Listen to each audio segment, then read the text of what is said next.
before yours. Okay. Yeah. Thank you.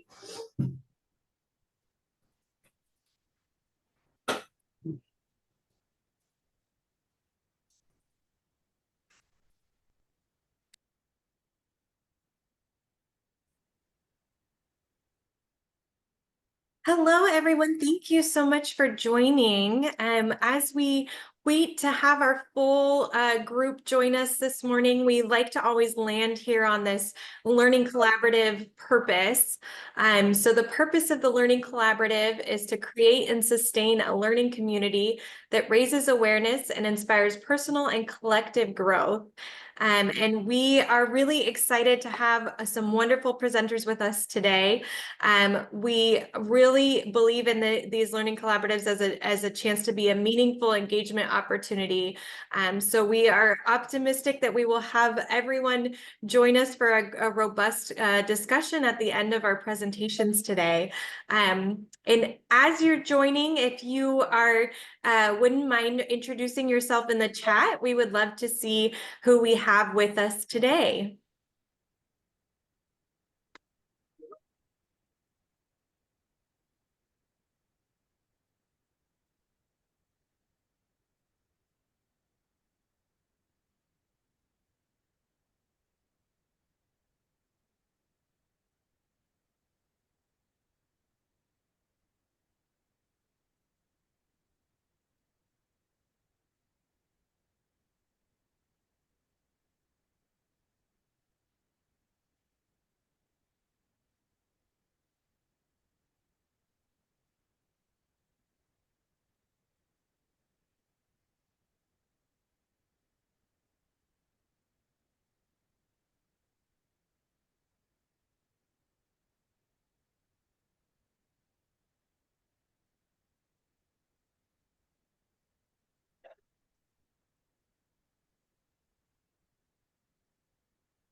Okay, well, I'm sure we will have people continue to join us as we talk here. So for the next few minutes, we'll just quickly go over a few topics. For those that I haven't met before, my name is Danny LaForest, and I'm the Workforce Development Liaison with Greater Health Now. I've been with the organization since May, and I am delighted to be responsible for these learning collaboratives. We've been doing learning collaboratives for a long time with the organization, and we have some awesome topics coming up, including today. So today's topic is cross-sector communication, contractual partnerships between healthcare and community-based organizations. And I just want to take a moment to recognize and say a big thank you to Laurel Avila, who's a consultant for Greater Health Now, primarily working with our primary care transformation program. And she was pivotal in identifying this topic as being timely and relevant to everything that's going on right now, and helping us to pull together some wonderful presenters to discuss this topic. So thank you so much, Laurel, for all of your help. So I'm going to briefly go over some of the learning outcomes. Here's what we hope to achieve today. So first, we are going to hear from Becky Betts from Greater Health Now, and she's going to teach us how the GHN hub model can supplement and strengthen existing partnerships, and tell us a little bit more about that hub model. And then we are going to hear from Kittitas County Health Network, and they're really going to help us recognize the impact that successful contractual relationships have on the work that their organization is doing, which will hopefully translate to you all seeing how it will help your organization. And finally, we're going to hear from Mark Humawicki from the Camden Coalition, who's going to help us understand legal implications and best practices for creating contractual relationships. So the agenda for today, we will be going through. First, we'll hear from Becky, then from Kittitas, and finally from Mark from Camden. And then we will, as I mentioned, have some breakout discussions that we're really excited about having some robust conversation among this group. So we really look forward to that. And finally, we'll do some wrap up and evaluation. And we would be so thrilled to have your feedback on the experience today. So I'm going to put in the chat the link to the form for evaluation. In case anyone needs to jump off early, I'll go ahead and put that in the chat. And we'll also have a chance at the end to take a few minutes to give us some feedback. So with that, I am going to go ahead and get started by introducing our first presenter, which is Becky Betts from Greater Health Now. So for those that don't know, Greater Health Now serves 9 counties across southeastern Washington. And Becky is our Chief Operating Officer. She's been with Greater Health Now for the past 18 months. Becky started her nursing career 35 years ago, and her discovery of population health in 2018, a field that focuses on the distribution of health outcomes, profoundly pivoted her perspective in her professional journey. Becky has a doctorate in population health with postgraduate certificates in public health, nursing, leadership, and education, and she firmly believes that love and kindness are the most potent tools for driving organizational and system change. So with that, I'm going to turn it over to Becky. Thank you, Danny, and thank you everybody for joining us on this beautiful hot afternoon. We're thrilled that you're here. I'm just going to get into it because the real heroes are following me in their presentation, and we're delighted they could join us today. Next slide. I promised myself a couple months ago that I would never start a presentation without level setting of what an accountable community of health is. And I'm always surprised. Well, I guess I'm not really surprised, because when I started my employment here a year and a half ago, I wasn't even too sure. I know running practice transformation sites, we got money from our accountable community of health for our MTP waiver 1.0, but it really took me to a steep learning curve to understand. So just to level set, Greater Health Now is one of 9 accountable communities of health in Washington state. ACHs were established nearly a decade ago to help develop innovative strategies to address population health. Many states have versions of ACH, sometimes called under different names and acronyms. Greater Health Now, this is our region that you see in the center of the slide. We cover 9 counties in the Yakima Nation. We are the largest by geography, and 1 in every 3 lives is covered by Medicaid in this population, our service area. And really at its core, it's important to understand that Medicaid is a partnership program between federal and state governments. There are matching equations depending on population group. Next slide, Danny.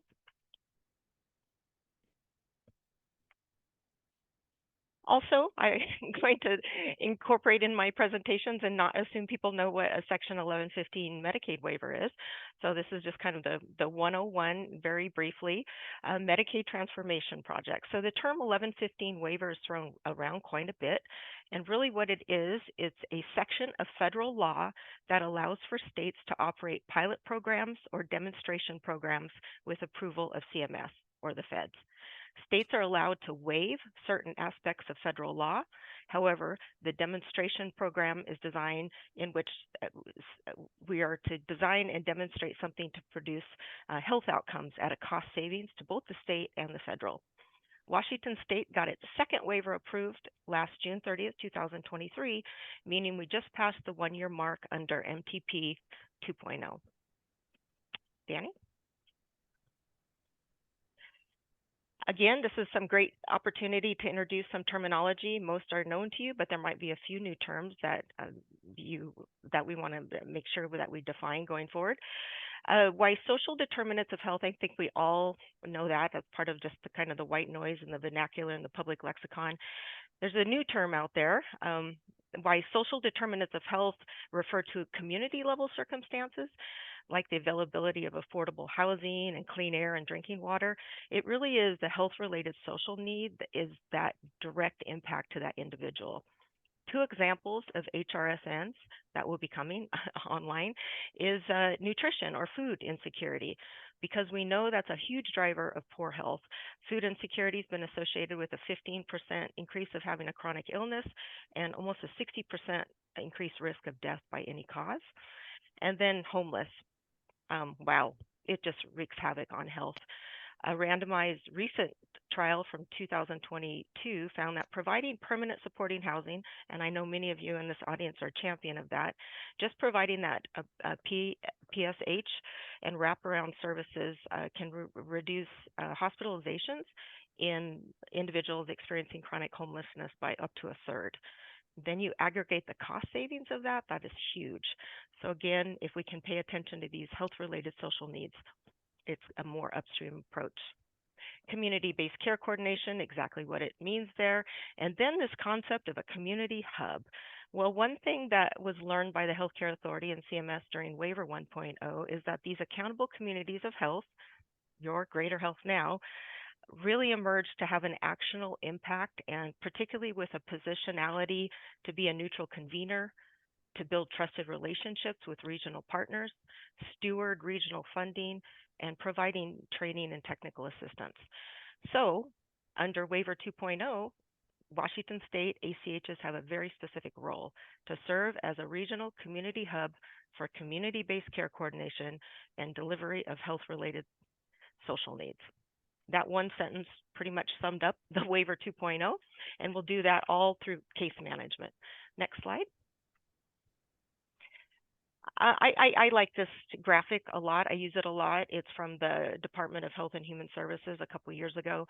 And again, it kind of reiterates those social determinants of health are really upstream. Those are public health issues, structural racism, clean water, improved community conditions.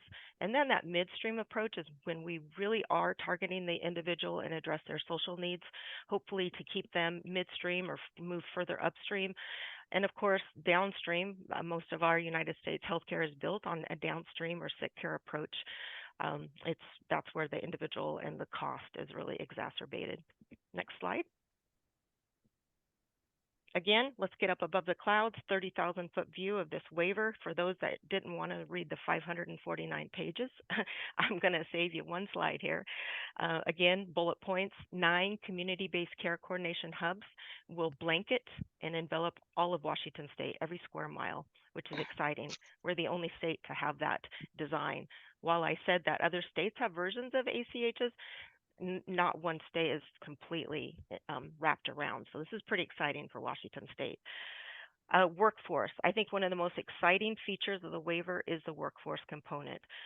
Workforce has been a priority of this ACH since its inception, but our waiver funds will be used to build community capacity via a community-based workforce. What is that? Well, it's a very broad stroke definition of a workforce who works in community. Community health workers, promotoras, recovery navigators, peer coaches, doulas. We know that this work that they're doing, working with the most medically and socially complex in our communities, is heart work. And I mean it heart, like heart in your chest, because you'd be hard pressed to find a community-based worker that is not driven by heart. But as well as that, we know it's hard work. This is hard work. The last thing we want to do is infuse FTEs to do this good work, but churn and burn out this workforce. So we all have recruitment and retention issues, and we want to do this through robust training. And I'm very excited that we are building the framework and a design for a community-based worker academy, which will be eventually offering a smorgasbord of offerings and trainings to upskill the current workforce, offer professional development opportunities, peer support. Think of it as a smorgasbord. Not to negate or take away for anything of the good programs that exist, but we were able to crosswalk, such as the Department of Health, CHW core curriculum, and some other trainings, and see what pieces were missing. So very excited. We'll be developing that over the next 18 months. Next slide. This is having a moment right now. Everything that we're doing feeds back to the first ever playbook released by the government to address social determinants of health. So we've heard a lot about it, but this is actually the first playbook we've seen that lays out an initial actions that federal agencies are undertaking to address these silos and support equitable health outcomes. This was published back in November of 2023, so it's pretty new stuff.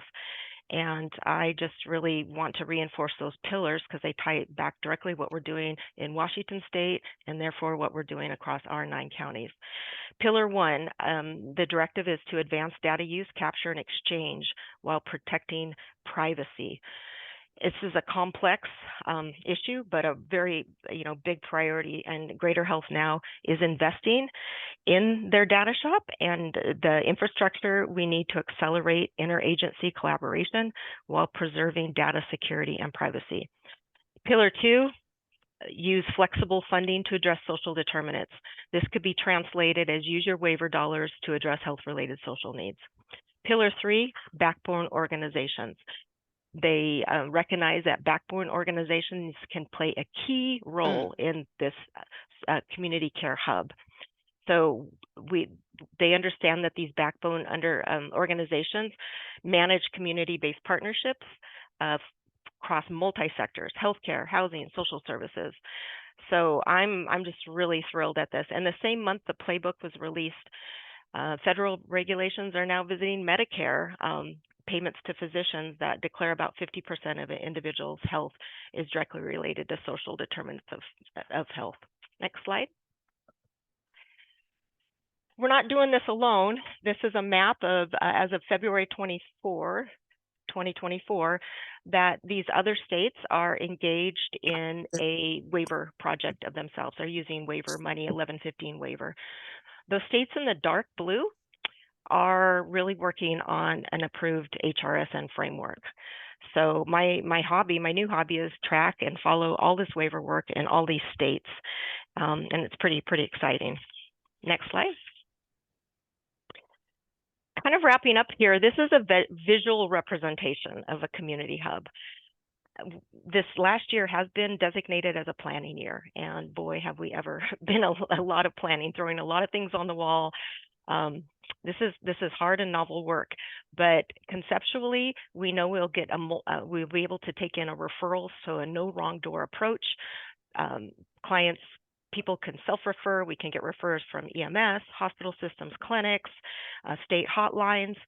It'll come to the hub, and then the hub, we right now we're continuing to build out our initial phase of our network contracted partners, including health-related social need providers, and then that will be operationalized to eventually be able to bill out those managed care organizations, those Medicaid organizations as a benefit. So those health-related social needs to be able to be paid for under Medicaid plans if eligibility is met. Right now, we do have a email that is live, hubreferrals@greaterhealthnow.org. That just went live, and within the next week, you will see a live referral link on our Greater Health Now website. Of course, the State Care Connect hotline is still active, and those referrals do come into our hub as well. So again, just slowly socializing these concepts, and we'll give you more information as we can. Next slide. Perfect. I'm going to just ask you in these last closing slides to just close your eyes and kind of think back to 1953.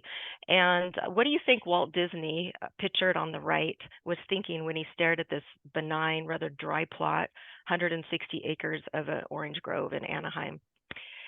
At this moment, I imagine that he was thinking about the Disney experience and pondering a way to connect and conspire and inspire across generations and borders. So, what do you think the doubters and cynics told him when he outlined this grand vision of Disneyland, a theme park like no other? What would you have said to him? Next slide. It's no lie. This team that we're building, and we have been growing fast, is really an amazing team, and I'm honored to work with them every day and in the community that we all love. But I do feel like we are kind of cutting edge and doing some Imagineering. The term Imagineer was first coined by Walt Disney himself back in the 1950s.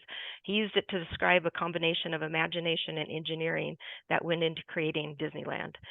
And Disneyland finally trademarked this term. An Imagineer is a person skilled at implementing creative ideas into practical form. They blend storytelling, art, science, and tech. Next slide. And kind of in closing, this waiver work is complicated, and it seems insane that a whole year's passed without just definitions of clarity, but it's not unusual. Healthcare Authority has submitted those high-level protocols, but there's still a lot of details to figure out, and it's going to take all of us to do so.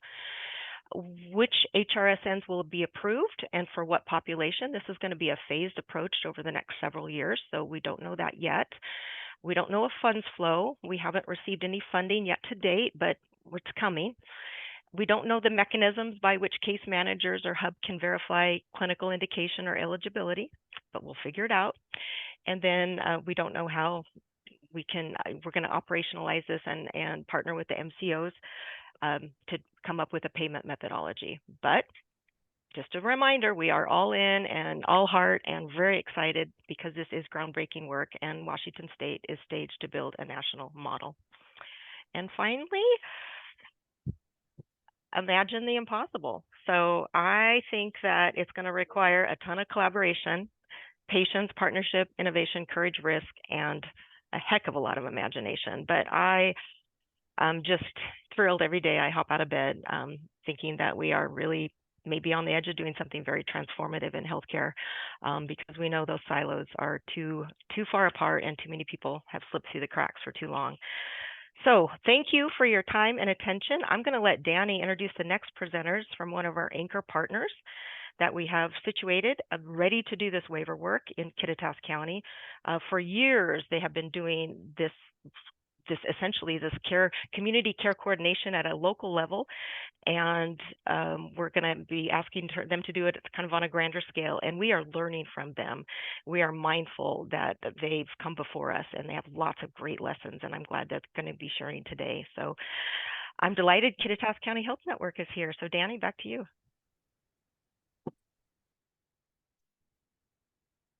Thank you, Becky. I really appreciate it. Thank you for all of that wonderful information.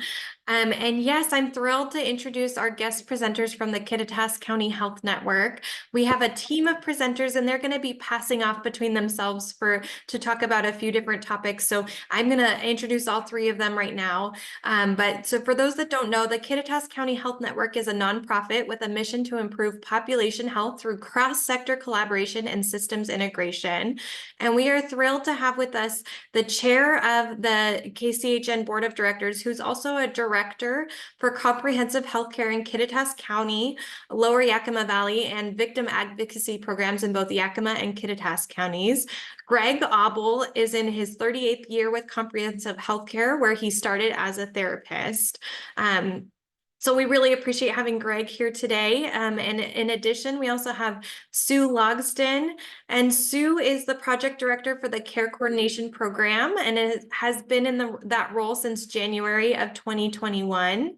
And also Sasha Burkhart, and Sasha is a care coordinator with the Kittitas County Health Network and has been in that role since November of 2021. So we're thrilled, and I'm going to pass it over to Sasha to share his screen.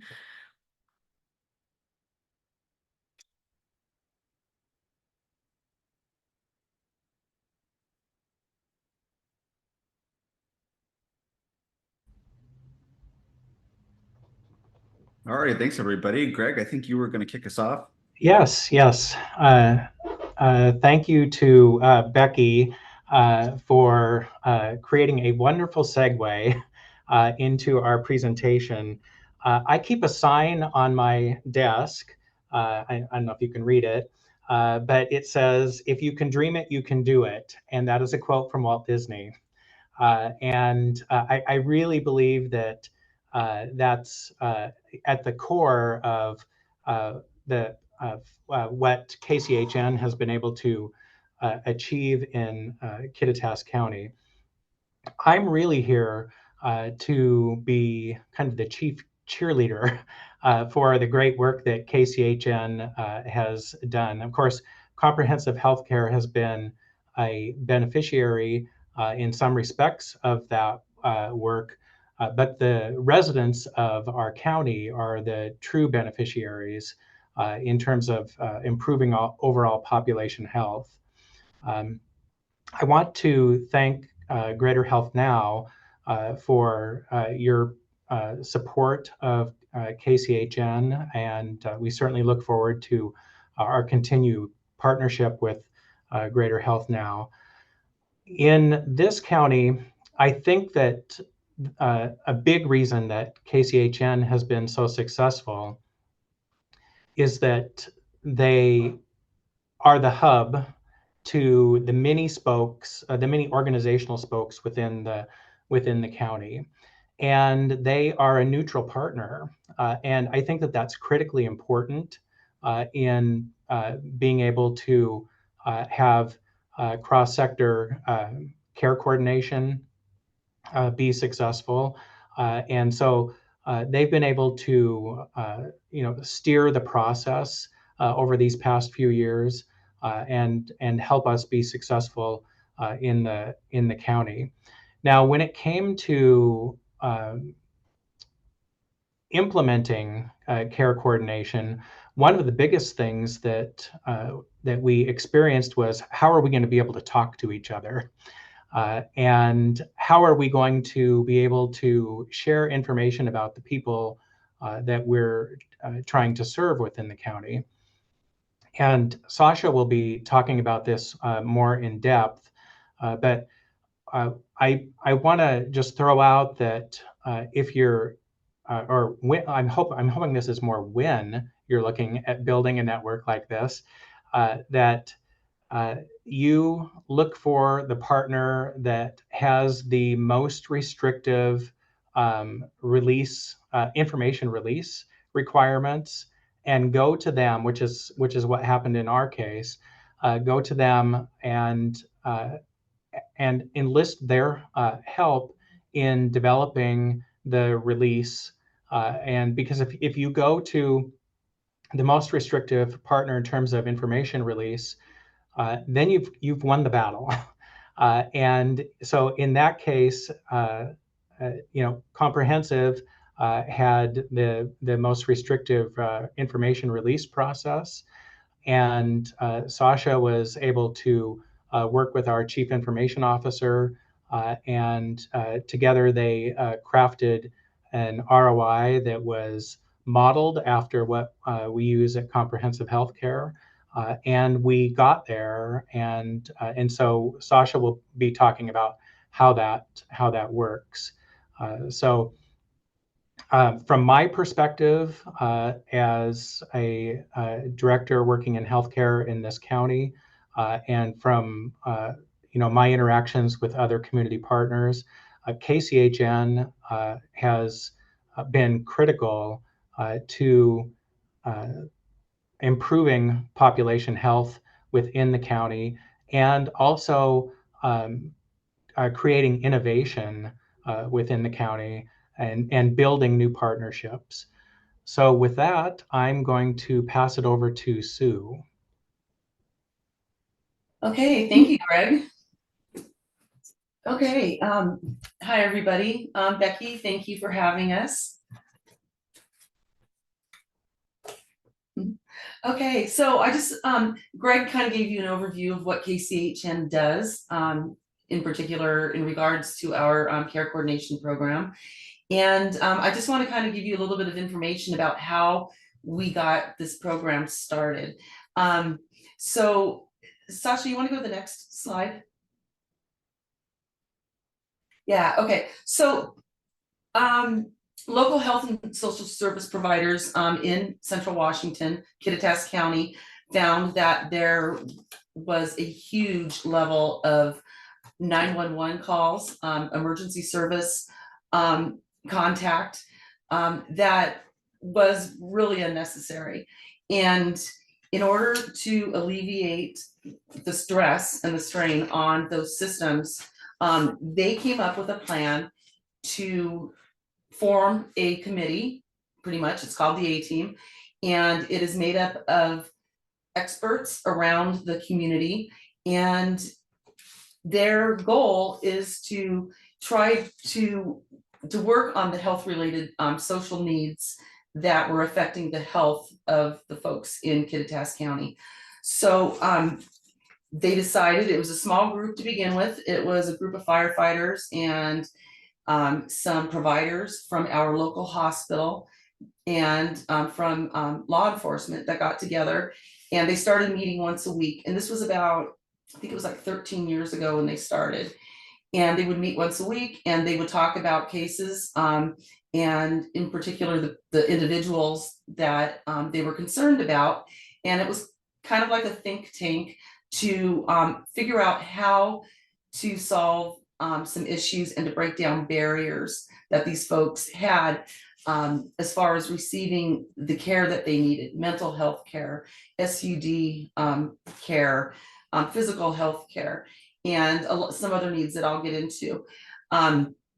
So the high utilizers were the ones that were discussed, and they were able to help a lot of people. But then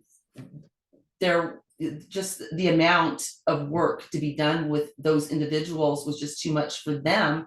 So KCHN decided that we would form this organization, Kittitas County Health Network, and our main goal was to provide care coordination and to work closely with that A-Team so that we could provide direct services and connect those people with the resources that they needed in the community. So so we decided, well, let's see, go to Sasha, you want to go to the next slide?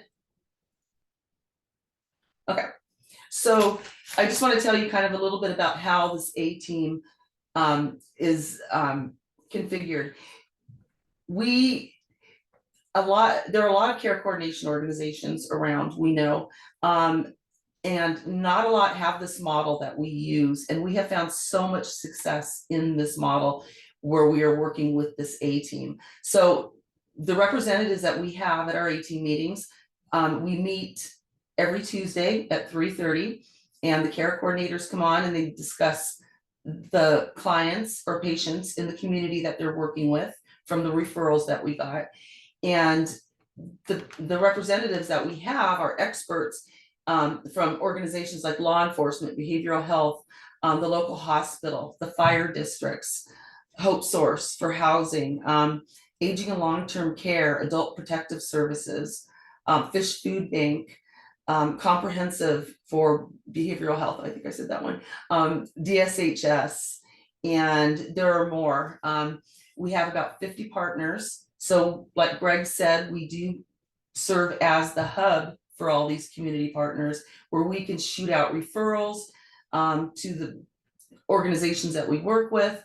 But I'm going to tell you a little bit about what our process is, and then I'll talk a little bit more about the collaboration. So the need is identified, and that need can be identified through, it could be through a health provider, it could be through a neighbor, it could be a self-referral. Actually, we have a process where we have on our website a portal that goes to a referral page. So anybody can get on there and make a referral that goes straight to, right now it goes to me, and then I will staff that referral. So I will assign a care coordinator and a community paramedic. And I didn't mention the community paramedicine program yet, but that is another service that we do offer. So we have a nurse practitioner in one part of the county, and then we have a fire chief who is on right now, Danielle, who is in Upper County, the other part of the county, who works with clients that have specific health issues. And so I will assign that client to one of the staff, one of our care coordinators, such as Sasha, and to one of the community paramedics. And they will usually go out together after making contact with that patient. And the community paramedic will do a medical assessment, they'll do a meds check, they will look at, are there any accommodations that are needed? Are there mobility issues? Are there trip hazards? How safe is the living condition? And they will work with the care coordinator to come up with an assessment of what they have seen on that visit, and in discussing with the patient. Then together with the patient, the care coordinator will help them develop a care plan. So this is all patient driven. The care coordinator, may come up with some ideas, but it's basically, what does this person need in their home, in their life, to make them live happier and healthier lives and be safer. So they identify together what the barriers are. What are the goals? What has been keeping you from being safe in your home, or what is keeping you from going to the doctor or getting help for SUD? We run across so many situations. So coming up with that care plan is really important. Having patient-centered goals is really important, and identifying those barriers is very important.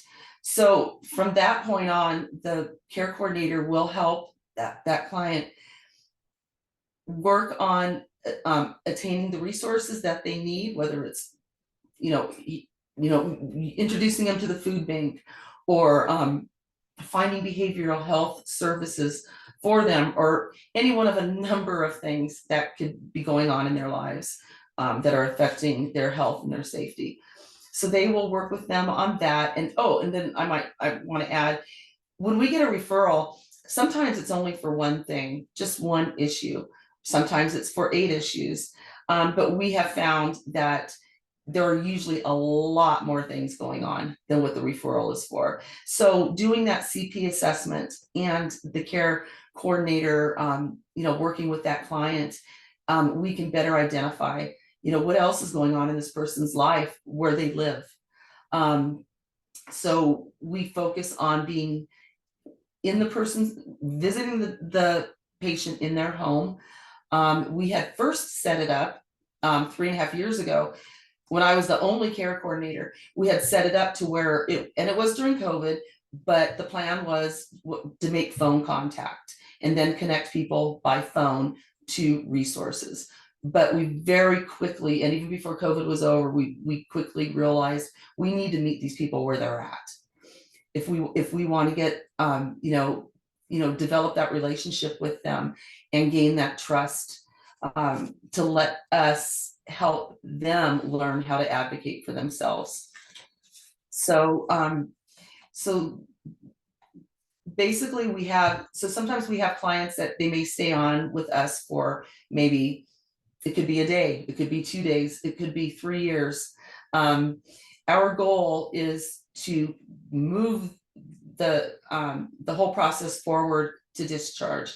And after we discharge the client or graduate them, we will still follow up with them occasionally, just to see how they're doing and let them know they can always enter our program again if they need to.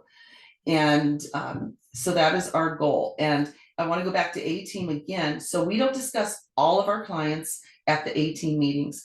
These are the most complex cases that we discuss at A-Team. So our goal is to keep people off of A-Team. Let's get them off of A-Team, because once they're off of A-Team, they're more self-sufficient and things are getting better. But we are still monitoring, we're still working with them. A care coordinator may still meet with them once a week just to make sure they keep that momentum up and that they are advocating for themselves. So let's see, Sasha, you want to go to the next one? Okay, so since we're talking about communication and how to communicate with partners, I wanted, let's see, Sasha, do you have the form? There we go. Okay. So I just wanted to show you, this is the charter that we have for the A-Team, and the confidentiality agreement. And Oh, hold on, it took over again. 1 second. okay. So basically, it just talks about what the priorities are and what the jobs are of the people that are on the A-Team. And basically it's just to get together to help prevent and to help mitigate any issues that are going on in people's lives that are affecting their health and causing them to utilize the EMS system more than it was intended to handle. So do you want to scroll, Sasha? There you go. Okay, so we have roles and responsibilities, and we have it's really important that usually all of the organizations that we work with are represented at A-Team. It is, let's see, scroll down more. There you go. Okay, so our A-Team is really special, I've got to say, because I've been to a lot of meetings where, it's like a work group type setting and people are just there, they're there because they have to be there. The A-Team meetings, we usually have around 20 to 25 participants every week, with all these different organizations represented, and it's people participating and then leaving that meeting with actionable items to complete and jobs. And so utilizing this team, this wonderful team of experts, is just so wonderful, because we can wrap around our services, in so many varied ways, and try to, help these individuals with not just 1 or 2 issues, but try to help them get back on the path to where they're healthier, happier, and safer in the community and in their homes. So I think that was about it. And I don't know if we want to do questions now, or should we go ahead and go straight to Sasha? Sasha's going to be talking about the referral process and how we came up with the agreements. So Sasha, should I hand it over to you? You good? Sure, yeah, I'm just reorganizing my bazillion screens going on here. Okay. Yeah, see, I think you covered a lot there. So I saw a message in the chat that said that you wanted to see the ROI, and I think Nicole, you went and sniped in there and sent the link. We're going to go through that. I'm just going to kind of talk about a little bit like how we got to this place, where we're at right now. So what's really cool is that we had the A team was like a sort of natural creation, really.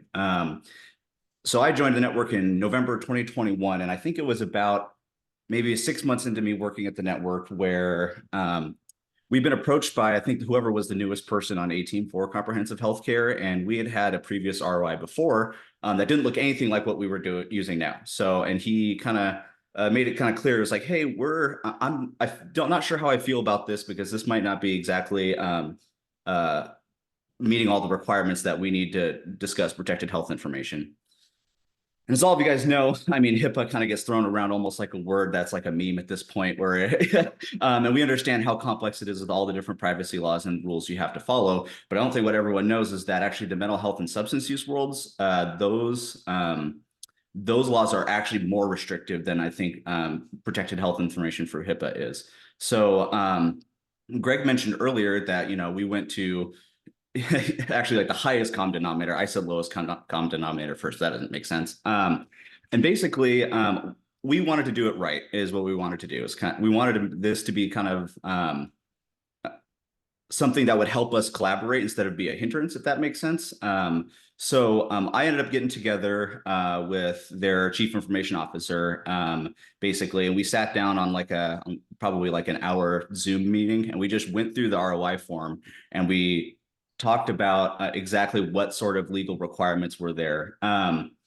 So yeah, I'm going to go ahead and just sort of demonstrate it to you guys and sort of how we did that. I think it's really important to make friends with your all of the people that are in your mental health world. I'm sure as we've doing the hub and spoke model, you guys have already have all those connections, which is really, really cool. But especially for someone that is in their either risk management or legal or some kind of like, I won't say executive figure, but somebody that knows sort of the laws themselves. I'm not a lawyer. I don't pretend to know exactly why everything has to be worded the exact way it is, but I do know that we do want to have a really awesome community collaboration. And this forum has stood now for, I think, just about coming up on 2.5 years. It's been updated multiple times now. As we add organizations, the list just keeps getting longer with all the different names that are on it. But I will go ahead and now just kind of walk you guys through it and just walk you guys through the referral process so you can see sort of some of the considerations that we took.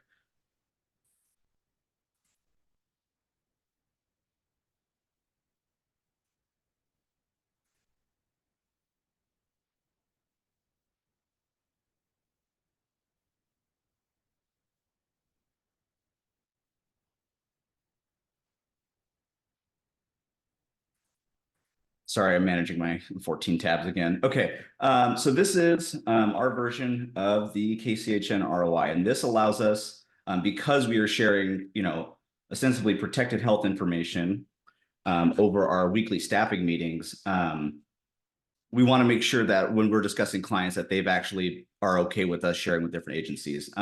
So we got letterhead, looks good. The client name, date of birth. On our referral form, we actually gather more information than this, but this is just for the communication, like release of consent so that we are able to talk to their providers directly.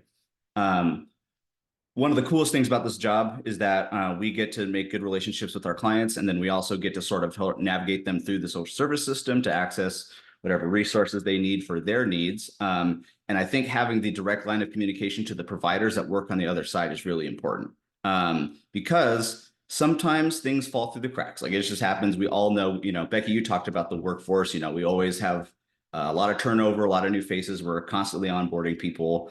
And sometimes it either gets lost in the cracks, through no one's fault really, or sometimes, the communication isn't just 100% totally right. So this gives us sort of a way to sort of talk with the provider directly about the patient or client that we're seeing. So there's something I want to point out here on this form. This is our, I think, most recent version. Yeah, this is from this year. This is our most recent version of the form. And you'll notice something here that every organization is listed twice. So this was a specific consideration we took because when you're talking about exchange of information, there is directionality involved in it. With so an organization can release to somebody, but also back the other way, if that makes sense. Those are actually considered two different things. So on the online version, these are all checked by default, but you can uncheck them. And that's the second consideration we took, is that you have to be able to, with 42 CFR Part 2, you have to be able to pick who you can release your information to. We always recommend to every client, we tell them, you know, it makes our job the easiest if we can release it to basically anyone here. There's not going to be anyone involved in your care that isn't going to, or there's going to be not going to be anyone who isn't involved in your care that you like, that's going to be making decisions for anything like that. This is just so we can discuss your case with people freely.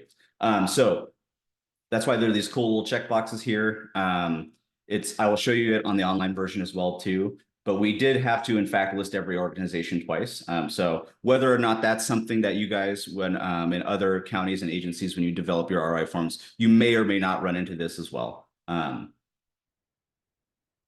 Cool.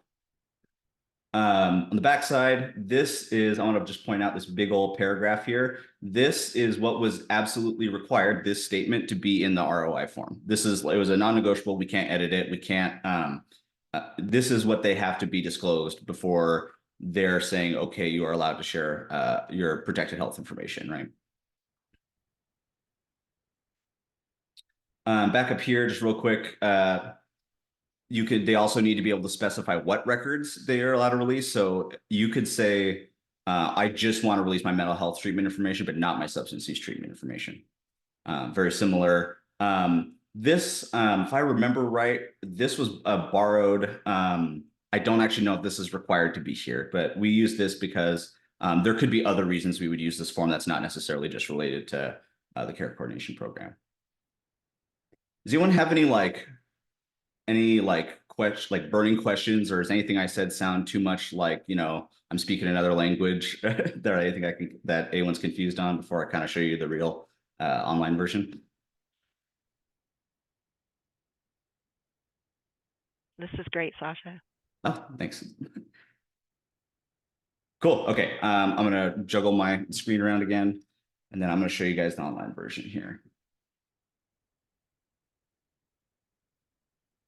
I should mention that if you just go to our website, healthierkiditask.org, and you scroll a little bit down, there's a client referral button, and click it. You should be able to pull this up yourself as well.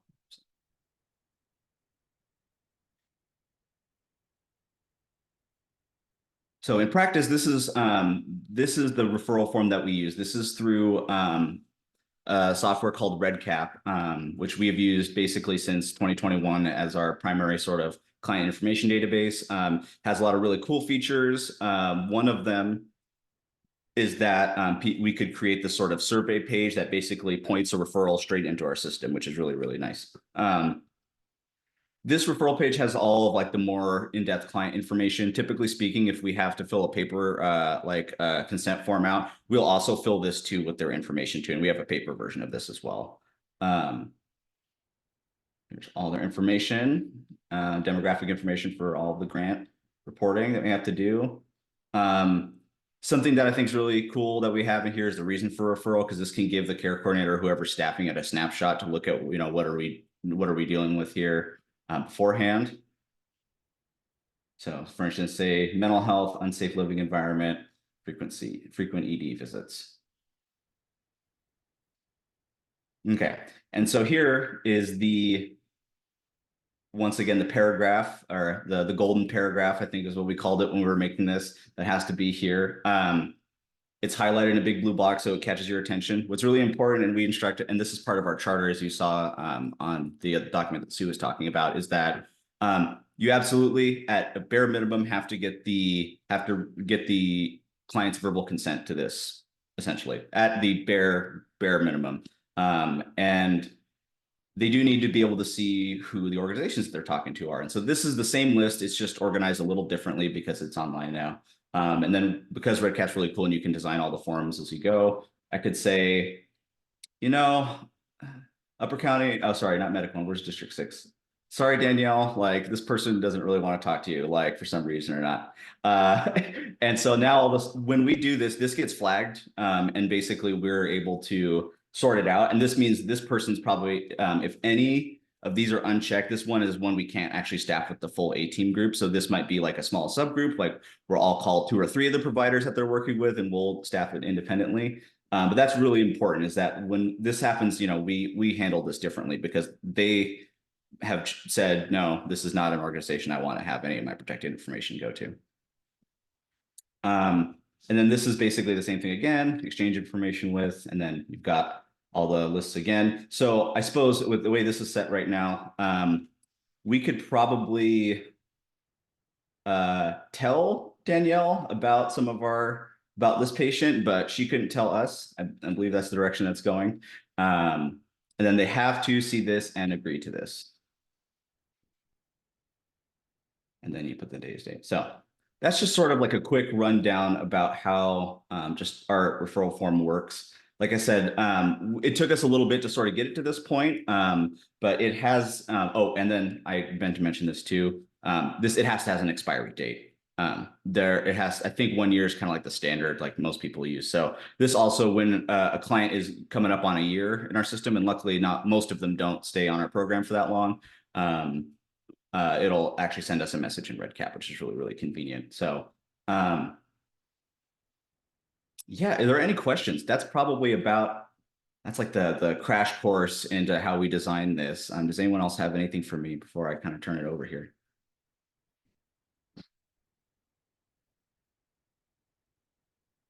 I know it's really thrilling stuff. So, alrighty. You answered the question I was gonna ask, if the system, if RedCap pings you when it's time to re-sign. Mm-hmm. Yeah, and then we have like you can stack multiple in RedCap, so you'll see all the old ones too. So I think what's really important, and the lesson that I probably picked up from this the most, is that like I said, go to the person that has to have the that's covered by 42 CFR Part 2, and they have to follow their rules, and talk to somebody that's in a risk management position there, and then this is how you'd collaborate and make that. It has been really helpful. We've had no issues with people sort of questioning its validity. And also too, it makes the continuum of care way easier when I can just pick up the phone and talk to the provider directly. And it really just improves the line of communication. And, you know, as we're talking about sort of the hub and spoke model, it allows us to have a little bit more tools to work with as the hub agency. So. I had a question, Sasha. This is Laurel. First of all, a comment. That list of collaborating organization is so impressive. So that should not go without being said. Yeah. To see that collaboration across the community just really is important and touches my heart to think that this is happening somewhere. So thank you for, I like that the forms had all the organizations listed. But I had a question in regards to when you have a discussion of a high utilizer, and so, you know, inevitably you're going to miss a team member or two. Is there like a synopsis that then is communicated back out to the A team? Not formally right now. We've actually talked about that a little bit, and we were last couple of weeks we've been playing around with the AI like built-in Zoom thing that they do now. We haven't figured out where they save the files yet, so we'll see if it works. So formally, no. We at one point when we had more staff that were working on it, we were taking notes on each client, and then that would get put into a document. And then, you know, if someone requested it, we could send it out to them so they could see. So formally right now, not really, but I think it would be something that would be pretty easy to implement. And we have had that in certain ways before. Okay. In a way, I take that as direction. I mean, some of the problems with having coordination across so many organizations is the complexity that goes along with it. So I see that, you know, it's working, and it's a strategy that you know, I'm a nurse, you know, background, so you got to document everything or it didn't happen. Right. And so with that, you know, it gets overly cumbersome. And so Absolutely. and then, you know, as a member of the team, like you're constantly getting information like, another email. So I appreciate that hearing actually that you are not doing that, and you're so successful in the care that you are coordinating. Thank you. The care coordinators, we document everything that we do too. But something that we actually has been really cool, and we've seen this a lot more recently because of the just immense size of our A-team group. because we usually at every meeting have at least 20 to 25 people on right now. When I started, it was not like that. It was usually 12 to 13, and we're really lucky that it sort of spawned naturally and has gained traction. But something that's actually, and Danielle can attest to this, sometimes there are certain situations where there can be too many people involved with someone's care. And I think that one of the bigger evolutions lately that we've ran into is that, hey, for instance, Joseph, who's the case manager at Hope Source, I'm going to let him sort of run the show a little bit with this guy because I don't want to add like an extra like 3 heads that this person has to talk to. And we're sort of handling things in the background if that will.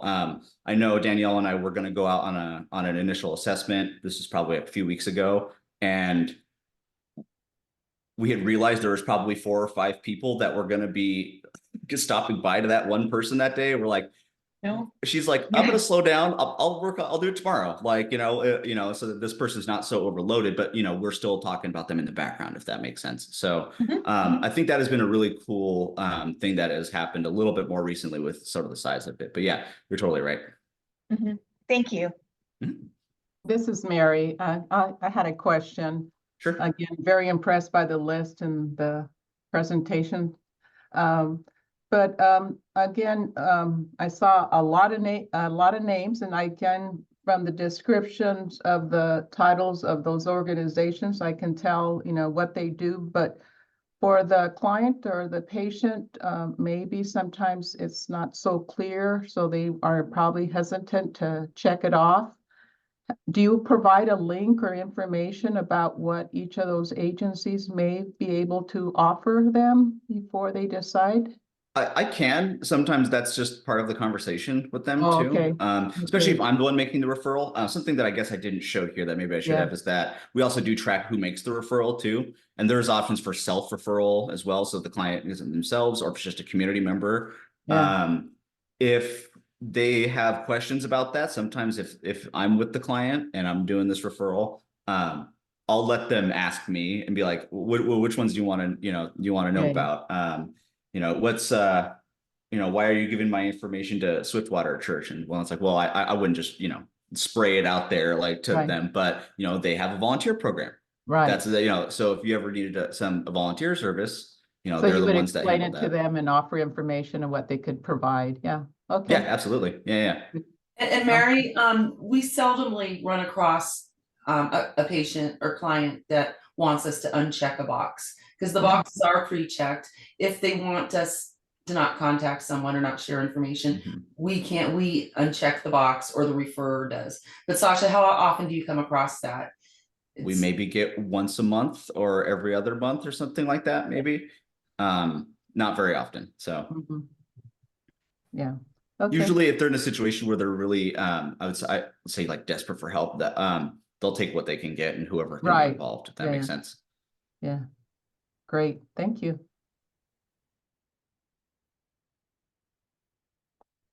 Anybody else? All righty. Well, this has been a really awesome discussion. Thank you, everybody. Thank you so much, Sasha, Sue, and Greg. We really appreciate hearing about KCHN and all the wonderful work that you all are doing. Thank you so much. And I am pleased to present our next presenter. Mark Humawicki leads the National Center for Complex Health and Social Needs at the Camden Coalition of Healthcare Providers. And for those that don't know, the Camden Coalition's mission is to improve the health and well-being of people with complex needs by demonstrating and advancing equitable ecosystems of care. And the National Center does that by convening and collaborating with organizations across the country to advance the field of complex care and providing training, technical assistance, and best practice resources for healthcare and social care practitioners and leaders. Prior to joining the coalition, Mark served in executive roles in New York State government and was a public interest lawyer for 6 years. And Mark is a graduate of Yale College and Yale Law School. So we are so pleased to have Mark today, and I am going to hand it over to you.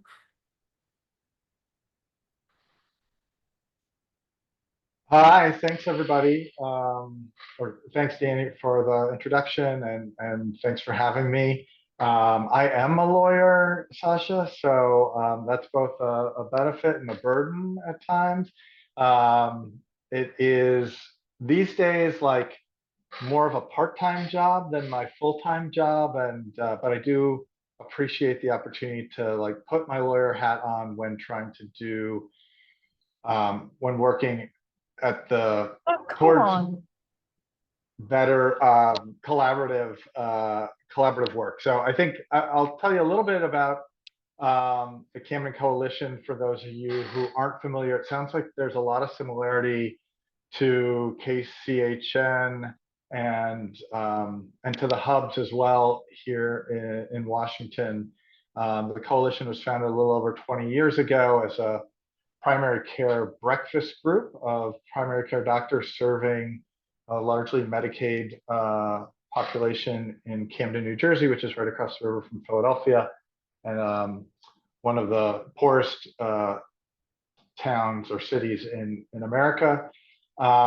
Over time, we became a formal 501c3 nonprofit corporation whose board consists of competing hospitals, federally qualified health centers, community behavioral health centers, housing providers, community residents, and now we actually have added higher education to our type of board members, and we actually have a couple of national members, including an individual with lived experience of complex needs who sort of does a lot of consulting nationally and internationally. And she's on our board, as well as the head of national Medicaid for Kaiser Permanente. So we both run programs and sort of function as a hub in our region of South Jersey.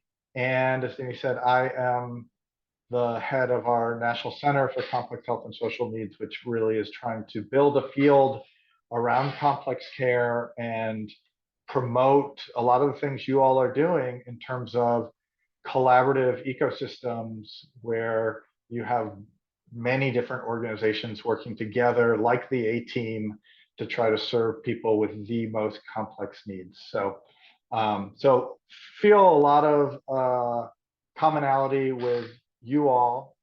And in terms of the topics, I guess we can go to the next slide, that I'm going to cover. It's a bit of a range. So I'm going to be talking a little bit about contracting generally between healthcare and CBOs, and then diving in where Sasha left off in talking about data sharing and release of information and some of those topics. I will say that one of the things about the coalition that's also very similar, we have a formal designation as a regional health hub, which puts us as an intermediary between state government and healthcare and social care stakeholders in a 5-county region of South Jersey. So a lot of ways very similar to an ACH. And we've played that sort of convening and coordinating role for a long time. We also run a health information exchange. So we have a lot of experience administering a common data platform where people can look up healthcare and increasingly behavioral health and even social care data for people living in the region.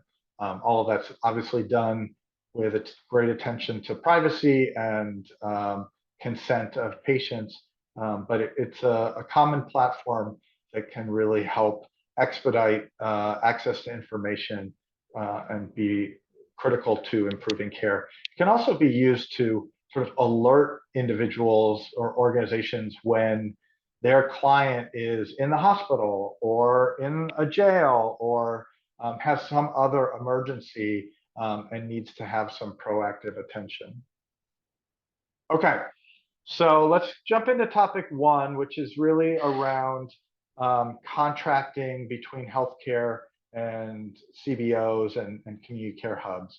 One of the projects that I've been really excited to work on over the last 2.5 years is something called the Partnership to Align Social Care. As you can see in the top left corner of this slide, it's a national learning and action network.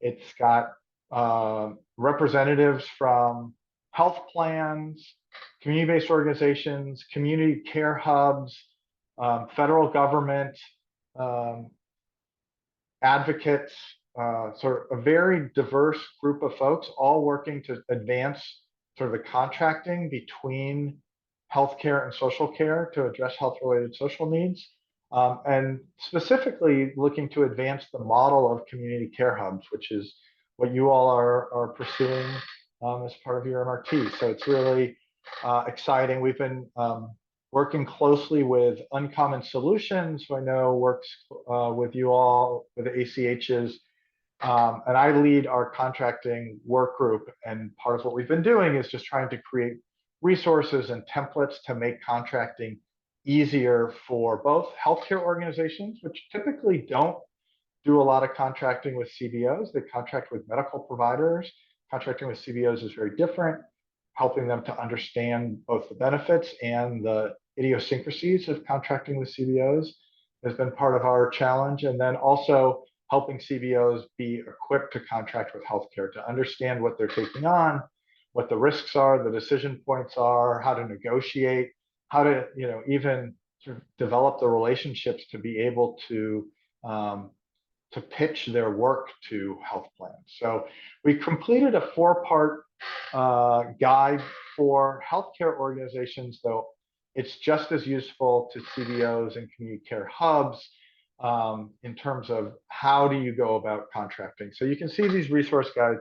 And we did this with some funding from US Aging, which has an Aging and Disability Business Institute, which has a lot of really great resources around the business of being a community-based organization and how to work in tandem and partnership with healthcare organizations. So there's a lot of really great resources out there. So the first one, we're going to just sort of go left to right here. No, go back, please. I'm also sticking a link to in the chat where you can find all these resources and their webinars for each one, and there are other tools and slides. So we have one on the top right actually is the first module. It's the part that's really making the value case to healthcare of why they should be working with community-based organizations and community care hubs. And it lays out sort of 5 major value propositions in healthcare language. So it really does help translate what you all know is your value as a community-based organizations to your clients, to your communities, to the health and well-being, to population health, and help translate that into what matters to healthcare organizations. So it's a really helpful resource. The second one is Health Plan's Guide to Developing CBO Contract Scope of Works. So this is really, scope of work is the meat and potatoes of any contract. It's what are we doing, for whom, what data are we collecting, what's the workflow look like, what's payment look like, all of those components. And so you'll see that on the next slide, we have some resources to go along with that. Finally, bottom right is a Health Plan's Guide to Paying CBOs for Social Care. And here we talk about lots of different ways of payment. Historically, CBOs often get paid, through grants or cost-based contracts where, you're sort of covering staff and it's, cost plus maybe your fringe and indirect. Typically, healthcare is used to paying on a fee-for-service basis. Each time you provide a service, you get a certain payment. There's a lot of other ways to pay for services as well, things like bundled payments or capitated payments, where you're getting paid to serve a population. You're getting paid a fixed amount to serve a population, and you have flexibility in terms of how you pay that. So that's a whole guide to how you go about doing the payment. And it also has some really good tips on thinking about what the considerations are when developing those sort of payment models. We're in the midst right now of developing additional resources for CBOs and CCHs around payment and revenue and financial tools to really help you understand, okay, what do I need to get paid in order for this service to, for me to break even? It's not just the cost of the community health worker or the peer, but it's also, the infrastructure cost associated with running our organization. And there may be new activities that we have to undertake in order to be compliant with healthcare. Or if we're a hub, what are the infrastructure that we need to build in order to be able to manage a network, to be able to have data workflows that get to everybody, to be able to bill the health plan, et cetera, et cetera. So more resources will be coming. The social care, the partnership website that I put in the chat will be the home of those resources going forward. So urge you to consider it. And there's also, you can sign up for the partnership. There's more information on that later. Let's go to the next slide. So this is a little bit more of the tools that we have in terms of that scope of work. So we really broke down scope of work into the who of contracting, like both who are you serving and who's doing the work, the what, and then the how. And on the right is a scope of work checklist. Always helpful to have a checklist when you're negotiating a contract. Am I thinking about payment? Am I thinking about quality measures? Am I thinking about who's doing outreach? Who's letting patients know? Thinking about the eligibility criteria or the geographic criteria. All of these are sort of laid out here in ways that should be easy to understand, and just to make sure that when you're in conversations with a health plan or some other partner, that you're talking about all the different issues. And it's much easier to deal with it up front when you both want to partner with each other and you're still deciding what it's going to look like, than when something's gone wrong and you forgot something and nobody's doing it, and now whose responsibility is it, and it's not written anywhere in the contract. So planning and preparation and relationship building on the front end is really important. And that term relationship, let's go to the next slide, I think is on my next slide here, which is all about operationalizing contracts. That doesn't sound as relational, but really this resource guide is all about how do you build strong partnerships between your healthcare organization and your community-based organization or community care hub or that network, because all of this work is done based on trust, is based on mutual understanding, based on shared goals of helping clients or patients or members, whatever you call them, get their needs met and live healthier lives.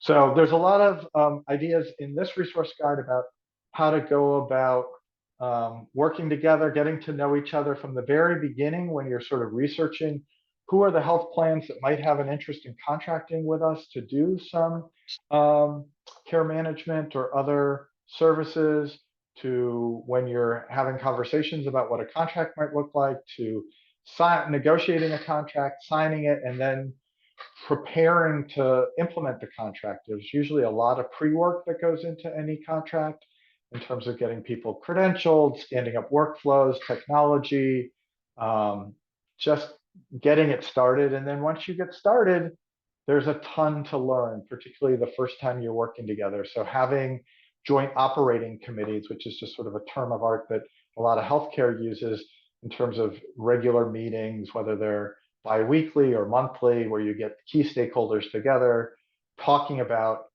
what are we working on, what's working well, what's not working, how are we making out what's ahead that we have to think about. So we got a standard deck for these committee meetings. We've got, sort of on the bottom left, a standard agenda, starting with a member story, really understanding, like, what does this look like for real people in real life? How is our collaboration helping folks? Talking about the data to really understand at a macro level what kind of scale we're achieving, looking at opportunities for process improvement, program updates, and organizational updates. It should be no surprise, there's always turnover in any organization. So you've got, the champion that you negotiated the contract with is suddenly leaving, and now you've got a new person coming in, they've got a new boss. We've got to think about how do we explain this work, continue to maintain support for it, having this sort of regular place to come together and talk about all those things is really helpful. All right, Mark, this is yeah. Laurel. I had a question, and I don't know, it's kind of a level setting. On that last slide that you were showing, I was a little confused on, like, could you give an example of where that checklist, like an example of how that would be used, like between what type of organization and? So, I mean, I'm thinking about Yeah. Washington, where y'all have ACHs and you're standing up community care hubs. And I don't know all the details of the MRT, but I know you're going to have, you know, sort of organizations employing community health workers and peers working with Medicaid members, correct? Yeah, I don't know, Becky, Nicole, Anna, if you can clarify. Yeah. So Mark, yeah, just to clarify, the hub's going to be open to everyone because people bounce in and off Okay. Medicaid all the time, and we know 50% of the lives are children, and their families may or may not have. So anyone can refer to the hub. We're not going to be it was payer agnostic, but absolutely those HRSNs, we will then go a deeper level and evaluate to see if they could be paid for by Medicaid eligibility. Okay, and is the initial rollout of Medicaid eligibility for HRSN, is that going to be deployed through a health plan or managed care organization? Managed care organizations, yes. Yep. And the ACHs will be managing the fee for service for Medicaid. Oh, okay. Is there the expectation that the ACHs would contract with the MCOs, just to throw a whole bunch of letters at everybody? Yeah. Okay. Yes, future state, definitely. I see that written in the waiver, but all of those details are yet to be laid out. So maybe this is like, just a little prediction of what's to come in the future. Though, it's not limited to HRSN. I mean, the Cammon Coalition, we've been contracting. I think the second day of work for me at the Cammon Coalition, like 11 years ago, was talking to United Healthcare about a contract with them to provide care management for some of their most complex patients. So there's lots of community-based organizations, and the ACH as a community care hub that can enter into contracts with managed care organizations or ACOs if you have those in your region. There's value, as that one module really talks about, for the health plan, in terms of what care management is something they have to do under contract with states. And so sometimes they'll delegate this, or sometimes they'll hire a vendor to do it who's closer to the patient population, closer to the community.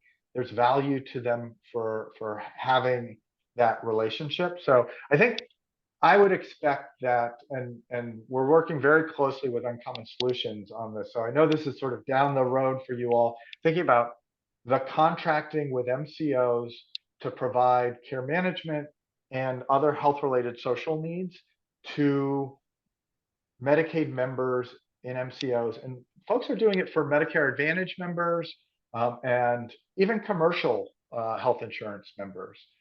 So that's what we're talking about, is really like contracting between a more traditional healthcare organization that's used to very set type of contracts with vendors or providers, and CBOs who typically don't do a lot of like contracting of this sort. And so these are tools to try to help you think about how to go about that contracting. So hopefully that's useful. So if I understand, Mark, Yeah. so like the community-based organization would look at this scope of work checklist, and it would create a conversation for them with the healthcare system. Yeah, or a health plan. Let's say you're talking to a managed care organization about doing some partnered, like we're gonna do care coordination, care management for a part of your population. Maybe we're going to do it as a pilot. We're going to do it for 50 people with very complex needs. We're going to do it in this county. This is going to be the referral pathway. So like once you start to have conversations about what would be helpful, what would we both like to learn, you're going to start to talk about the terms of the contract. And the scope of work checklist helps you to make sure that you're being comprehensive when you're discussing the terms of the contract.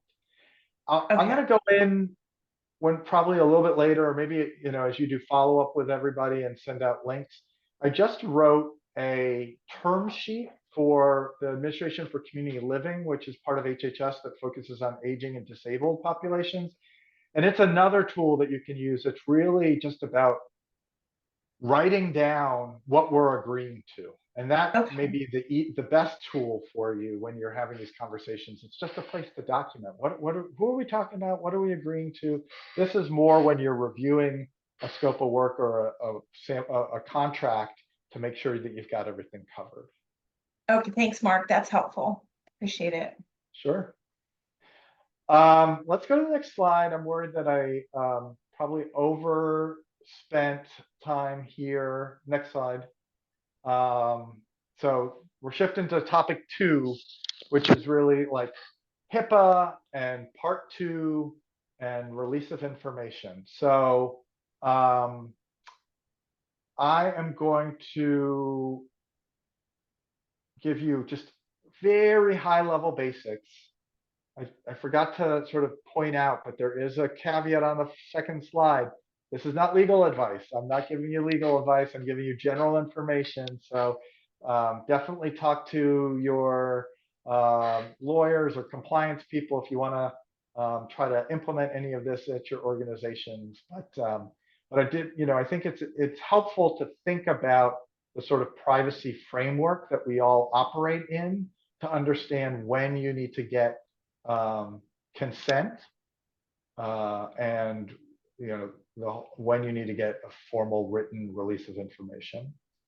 So HIPAA has 2 components. One is a security rule, which is really about just keeping whatever personal health information you have access to secure. So it's data security and physical security, not leaving your laptop open and having passwords. There's lots of different components to the security rule. It doesn't spell out all of those in the regulations, just says you need to have sort of the state-of-the-art security. Privacy rule is about, how do we keep this information private while also sharing it for the good of patients, for the good of our healthcare system, for the, the functioning of our healthcare system, which includes payment. So covered entities, those are the ones that are regulated by HIPAA.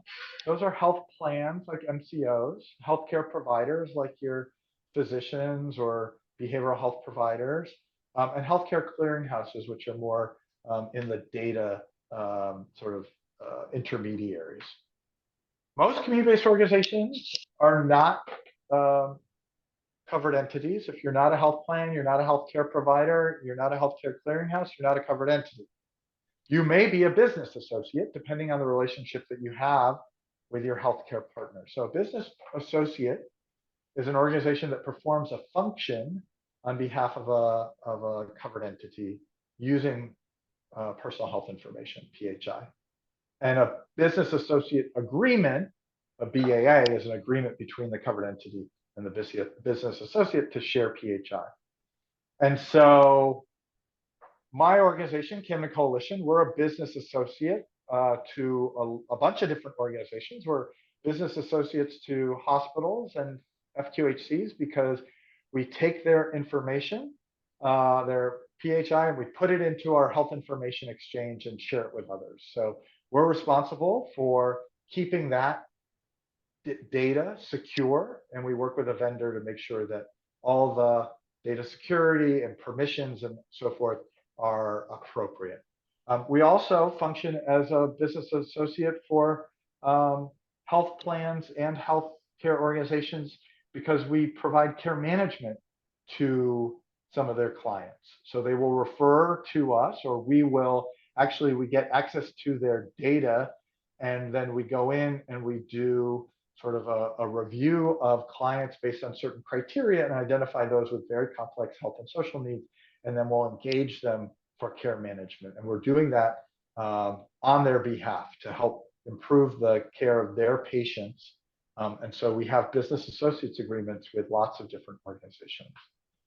I know that's a lot and may not be relevant to most of your day-to-day jobs, but business associates have broad access to PHI and are equally covered by HIPAA. So they have to have all the data security stuff in place and the training and so forth in order to maintain that sort of privacy and compliance with HIPAA.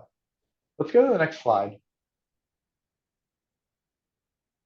So one of the things that's interesting about HIPAA, and look, the stuff on the right, that checklist, shows you all the different things that the security rule makes you have in place in order to really keep PHI secure.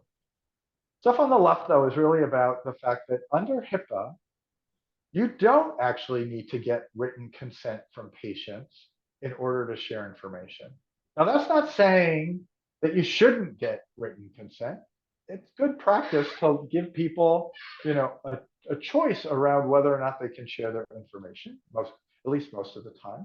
But HIPAA recognizes that we're not going to necessarily go and have to ask the person each time before we share information with other people, and that there are some very valid reasons to share PHI without having to go get written consent.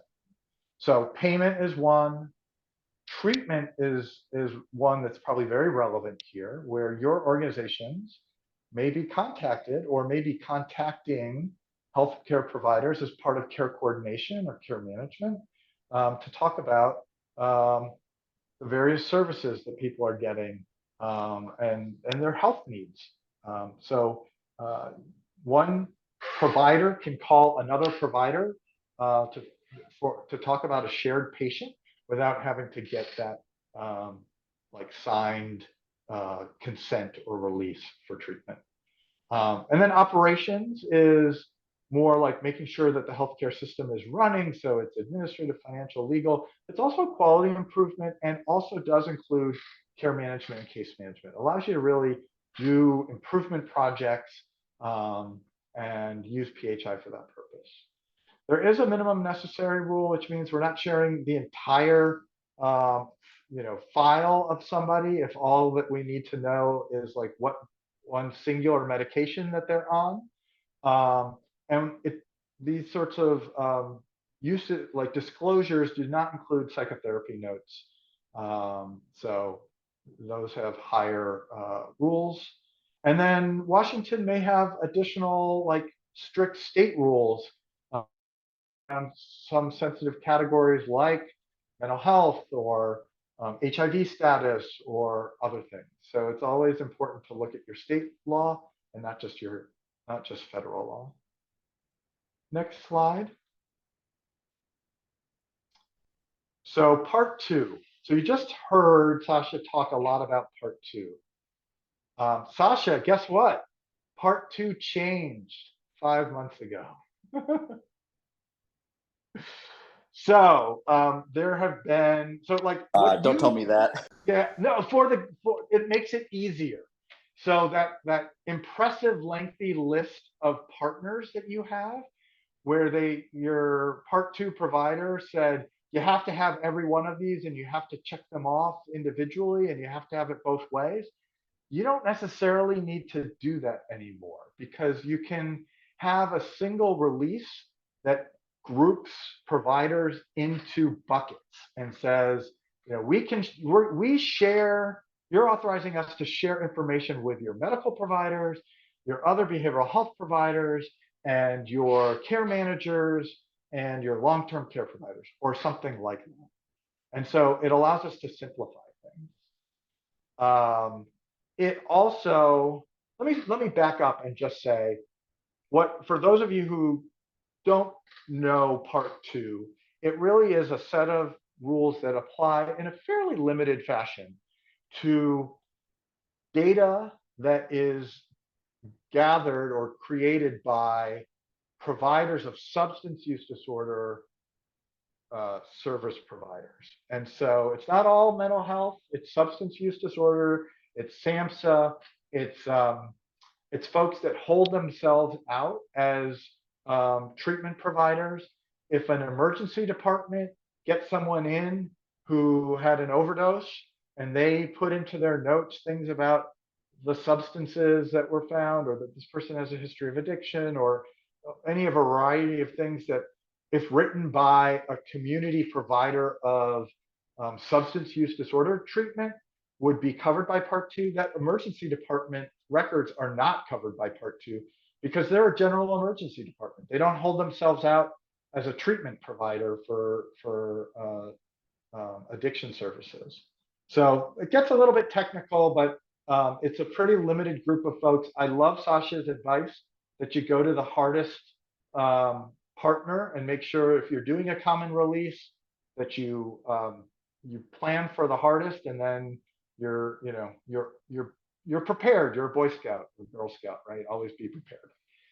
What changed? So historically, what Sasha built into that was like, you have to have written consent. You have to name the recipients and the purpose of the release of information. Who's it to? What's it used for? It's valid for up to 1 year, and there's no redisclosure. Like, if his organization gets it, he's not supposed to, unless he has permission to share it with someone else, he's not supposed to do that.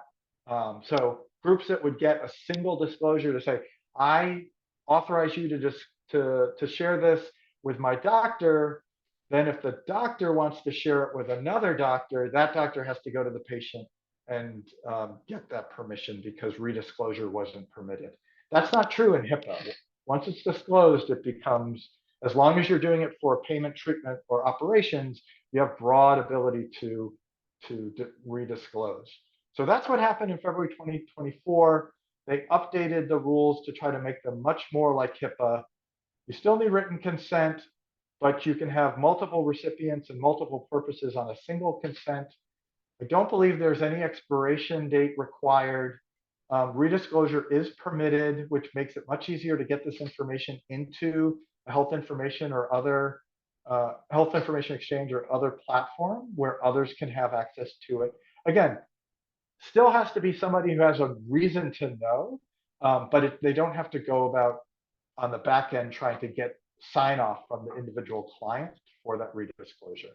And then treatment notes are excluded, like psychotherapy notes in HIPAA. It's limiting the information that's as freely available. I'm going to go to the next slide. Maria, I see your question here. I'm going to see if you still have that question when I finish the presentation. All right. So we've got sort of two legal schemes, and I'm going to look, Danny, I know that I'm going over time here, so you should give me a sense of how quickly you want me to wrap this up. I can try to wrap it up in 3 minutes if you want. No, you are fine. We'll just do our breakout rooms for shorter. We had ample time, so you're good. Okay. So this is, I'm our general counsel, so I'm overseeing like compliance and regulation for the Camden Coalition. We run a health information exchange. I went to our clinical team that works with patients and works with our CCBHCs, Certified Community Behavioral Health Centers, folks that are providing mental health and substance use disorder treatment and are covered by Part 2. And I said, hey, guess what? Part 2's changed. You can now throw all this stuff into the HIE. Once somebody, agrees to let it be in the HIE, then any of their providers can get access to it. And they said, ooh, that's kind of cool, but I don't know how our behavioral health providers are going to feel about that. I don't know how I feel about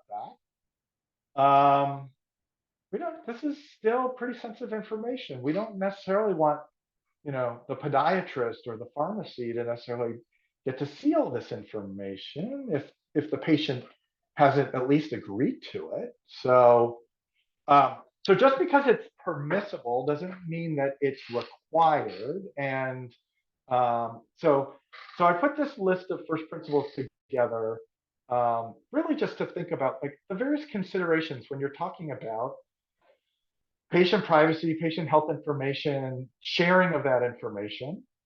So the first idea, right, is we all agree that health information, that's personal information that is private and belongs to the individual, and individual should have some say in how it's being used and to whom it's being shared. That individuals should have some agency over who has access to their health information. But polls show that most people want their providers to have access to their information to inform their care. Pew did some surveys around this back in 2020. It helped to inform some of these legislative reforms that have gone to making it easier to share Part 2 information. But there's less comfort when it comes to health-related social needs and behavioral health. So, it's not a slam dunk there. We know that sharing of health information among providers is critical to efficient and effective care. Sasha and others were talking about that. And that particularly in crisis situations, information sharing is very important, and getting access to someone to write a consent can be very difficult. We also know that data breaches occur. So like sharing information is a little bit risky. It's not, there's good data security in place, but we know that always there are breaches, and so we're putting patients' information at some risk. And we know that stigma still exists. So there may be people that have access to information about addiction or mental health that don't need it and see it and may treat people differently as a result. So that's something we have to weigh in. So our goal is to balance efficient or appropriate data sharing across the ecosystem while still retaining individual autonomy to be able to make some decisions about how information is shared. So this is, by the way, this is like my first time presenting this set of slides, and we're about to build a course for Vermont, who also has accountable communities for health and are doing a lot around team-based care and complex care. So I'd love to get feedback on it, but I think, let me know if you disagree with any of these principles. Throw it in the chat. All right, next slide. So there are different ways to share PHI. There's that business associate agreement that allows like a health plan or a healthcare organization to share electronic information broadly with a partner. So like we get, significant dumps of information from managed care organizations that go into our HIE, or that allow us to filter other health information we have to be able to identify the members of a particular MCO and whether they're eligible for services. That only is possible because we have a business associates agreement, because we have a level of data security that they're comfortable with, and that we can sign that business associates agreement. Not every CBO wants that level of data sharing or has the sort of security in place to be able to support it. When you're talking about hubs, it's probably something you want to build towards if you don't have it already, because you're going to want to be able to filter referrals and send information to hub members and partners. And so being able to have like an infrastructure is important. So building out that data security to be able to have that BAA is really important. HIPAA compliant platforms. A lot of folks will do stuff through like a Unite Us or a Find Help or an HIE because that platform is HIPAA compliant. So you're not actually getting access to the raw data on your machine, but you're going through a portal, and you can't really extract data so easily. And so that can be another way that people comply with this without having a business associates agreement in place. Although sometimes they will have business associates agreements in place. You can also do it with patient consent or release of information. And so that gets to Sasha's stuff. And, this is often, I think, best practice. So you say, okay, we're going to be working with you. I'm a community health worker. I'm going to try to help you meet your various needs. I'm going to need to work with various partners. I want you to sign a release of information that shows that you understand that I'm going to be talking to other folks and that you're giving me that consent. As we talked about before with HIPAA, a lot of folks don't even need consent at all. You can share, you can talk about PHI because it falls into payment, treatment, or operations. That should be another box in here that I left out. And then of course you can also get verbal consent. It doesn't necessarily need to be in writing. Let's go to the next slide.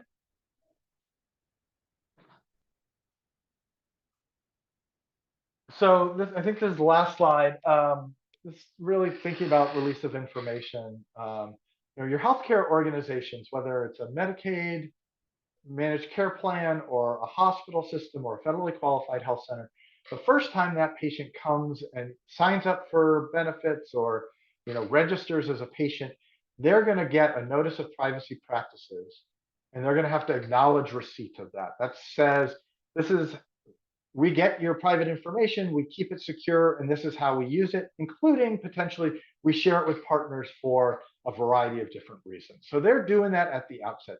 They're not necessarily getting consent to share it with various people, but they, as we discussed with HIPAA, they have that ability to share it with others for a lot of different purposes. They don't need that consent.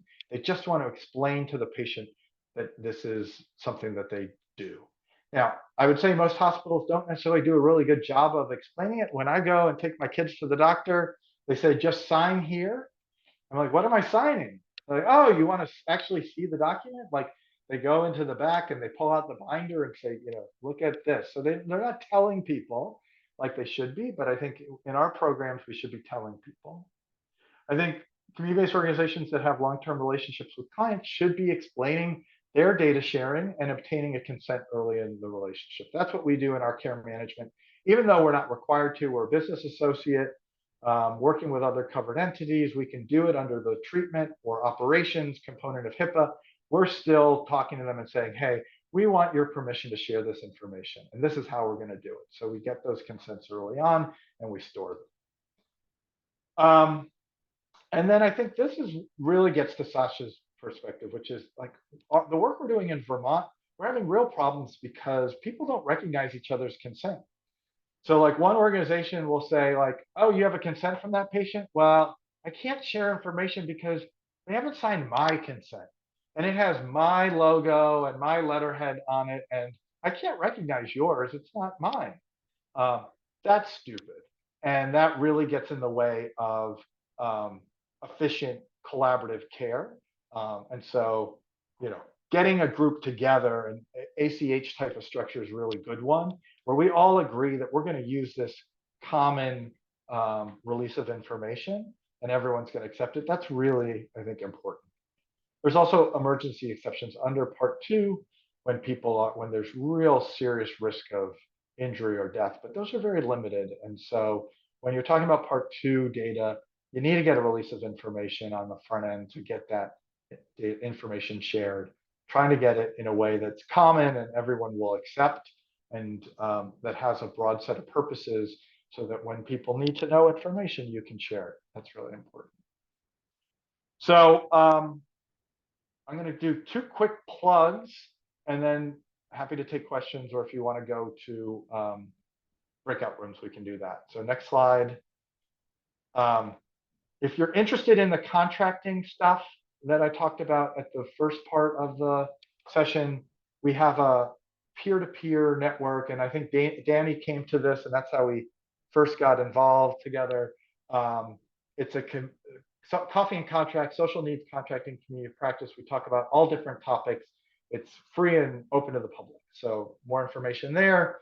I'll send around the sign-up information for Partnership to Align Social Care. Lots of good information there.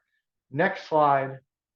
Just encourage people to think about coming to Putting Care at the Center 2024, the National Center's annual conference. We get a lot of folks from Swatch that came last year to Boston.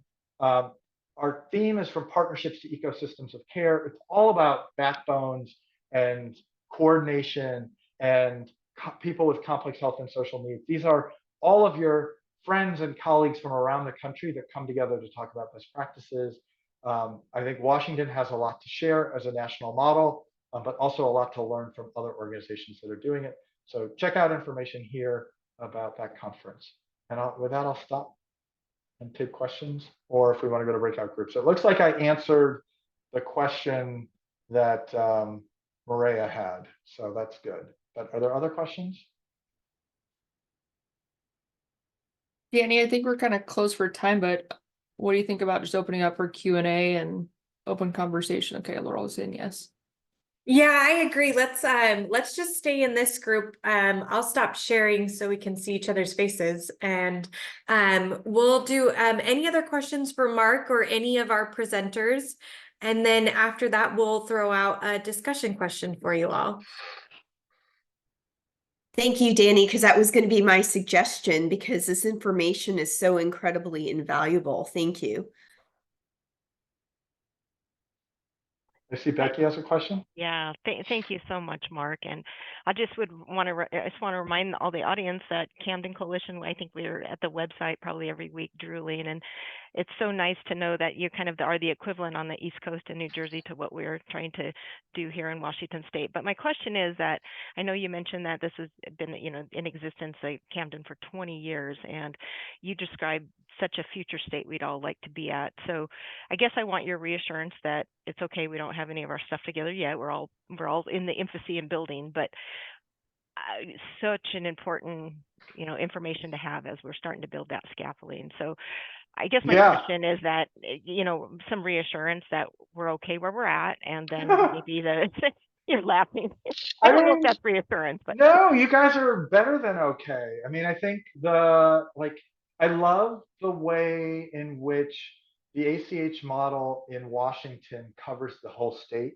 Our regional health hub model is like pockets. It's the urban pockets in New Jersey. And so the sort of rural suburban areas don't necessarily have regional health hubs. And that's not great. Like, you need everybody to be covered by these intermediary entities. So I love that. I love the sort of close relationship you have with the health authority. I think that's critical. We learned that the first go round. I mean, we haven't been a regional health hub for 20 years. We just stopped being only a breakfast group for 20 years ago. Like, we started serving lunch.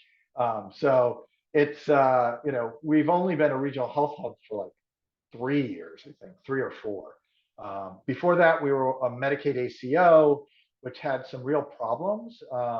And so we redesigned it to be a regional health hub. So we're constantly iterating and developing and learning from others. So, I love hearing about what you all are doing.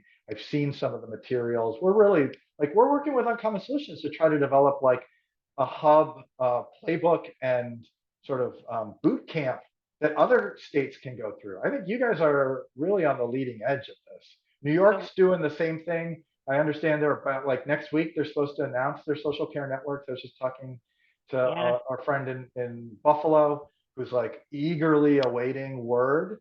But we do a lot of work in California, and they did not come out with a hub approach. And the number of contracts that have had to be negotiated between tiny CBOs and health plans, it's so much work. And there's so many CBOs who are like, I don't know if I want to do this.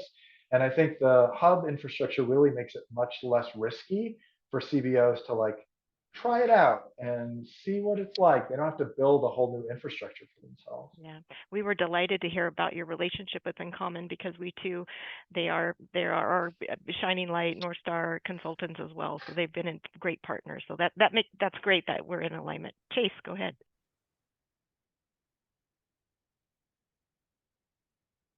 Yeah. So, hey, Mark, thank you for all the information. Super educational, and really liked it. And I've got that website bookmarked for all the contracting. So super excited about that. I did have a kind of technical question or clarification. So because we are, as an ACH, are not a covered entity, with our community-based organization partners, as far as being able to exchange data, would that be more of a data sharing agreement that we would need with them, or we would still need a BAA with a small community-based organization? Is there a difference? What kind of data are you sharing? Really, and where's it coming from? So this is going to be, more like PII, and then maybe a little bit of I don't know if it's gonna be health information, but social needs and things like that, with food insecurity, transportation issues.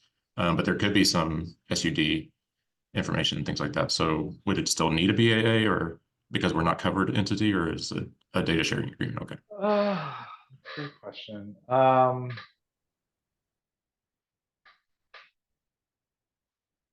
You're veering on actual legal advice, which I'm very fascinated without knowing your situation. And this is definitely not legal advice. But yeah, I mean, there are certainly data sharing agreements. I mean, I think once you start thinking about part 2 data, anyone who's generating Part 2 data is going to be a covered entity. I mean, they're going to be a healthcare provider. So you may be their business associate. And then what I didn't show, there are some good visuals. And this is some changes in HIPAA that are a couple years old at this point. But it used to be that business associates were treated very differently than covered entities. Now in the regulations, business associates, not just by contract, but by virtue of regulation, have all of these responsibilities. So now you talk about covered entity, business associate, sub-business associate. And so you've got business associates that are sharing it with other business associates. And those downstream agreements have to match the upstream agreements. All the data security that the covered entity needs in place and that they ask their business associate to have in place, you're going to want the business associate, the second tier business associate to have in place. And like, it's not just the data security, it's also like, if there's a breach, how much time do we have? When do we notify you of that breach? And what's the protocol for doing something about that breach? And who's financially responsible for covering the cost of the breach? Indemnification, things like that. So yeah, it sounds like you're going to want, you're probably close enough to PHI that you're going to need business associates agreement. But I would talk to your local lawyer about that. Yeah, we that's how we were planning on going. The only reason I ask is because in conversations we collaborate across all 9 ACHs, there was discussion about, did we need one, or would a TSA be okay? And I was saying that we probably need a BAA, just act like we are a covered entity. And so, yeah, thank you for the clarification. Sure. I mean, it's not like the agreements are standard, like, any hospital has a business associates agreement that you can just borrow and adapt. And so it's like there's no reason not to do a business associates agreement from the complexity necessarily.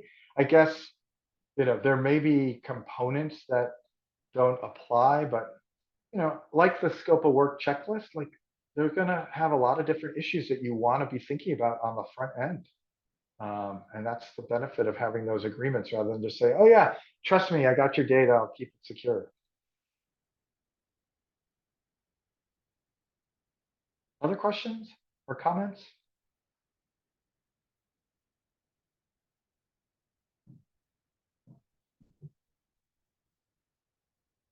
Okay. Well, I wish, I wanted to jump in, like, throughout the earlier presentations, all the stuff you guys are doing is exactly the kind of stuff that we, love and do locally, and are really excited to see, what it looks like in Washington. So I'm really excited to learn alongside you all as you embark on this next phase of your work across the state. So keep us informed, and yeah, would love to come back and talk to y'all again later, or see you in Pittsburgh. People don't think Pittsburgh's, great, especially when you've got like beautiful Pacific Northwest, but Pittsburgh is really cool, especially in the fall. So think about coming out east.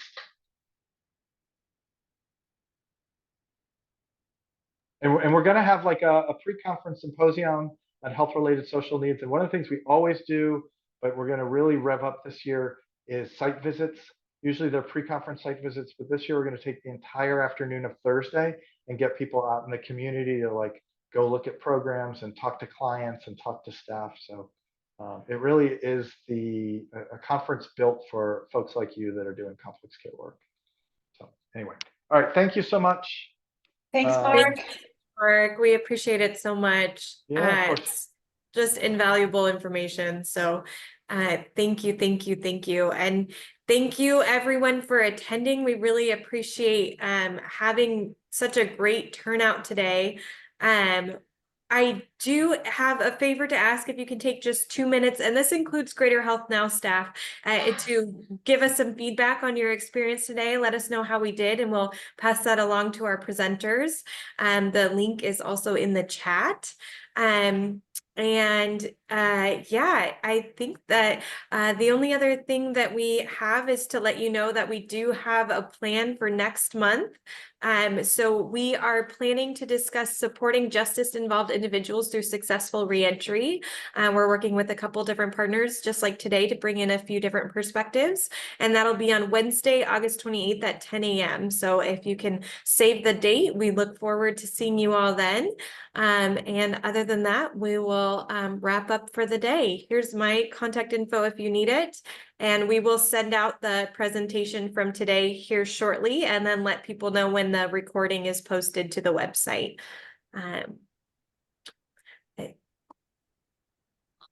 Other than that, have a wonderful day.